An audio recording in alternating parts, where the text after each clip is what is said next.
जोहार गे सानाम गाते को सानताली जॉब न्यूज़ रेन सागुन दाराम पे आएंगे गुनेश मार्डी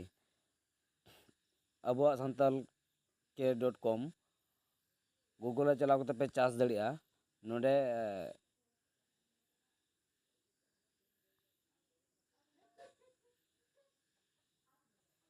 ओंडे जॉब रे नोटिफिकेशन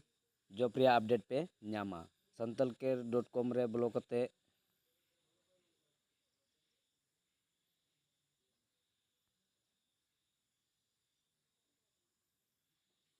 ओंडे चलाव करते वेबसाइट नुका विजिट पे सानताल के .com नोडे हेना तो नोडे विजिट पे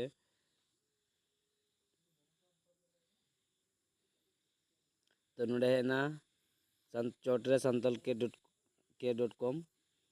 IPBS PO नोआरिया इम्पोर्टेंट डिटेल्स नोडे ऑल मेना एप्लीकेशन स्टार्ट डेट हुई कना 1 जुलाई 2025 खय एहब कना नोआरिया रजिस्ट्रेशन लास्ट डेट हुई कना 21 जुलाई 2025 नोआरिया एजुकेशन क्वालिफिकेशन दो हुई कना एनी ग्रेजुएशन और नोआरिया ऑनलाइन एग्जाम डेट दो बको मेंशन का नोडे मेंशन लखा गे हाँ हजुआ नोडे लिंक इन एमा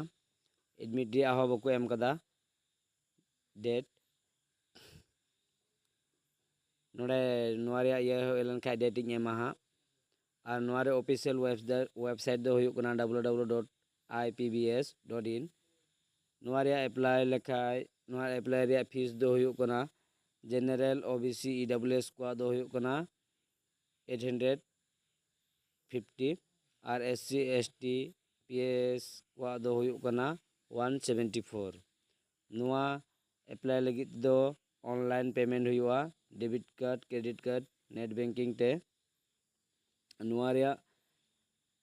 मिनिमम बयस दो हुई कना 20 बछर और मैक्सिमम बयस दो हुई कना 30 बछर नोआरिया टोटल वैकेंसी दो हुई कना 5208 टी मा ताले खान जोहार गे।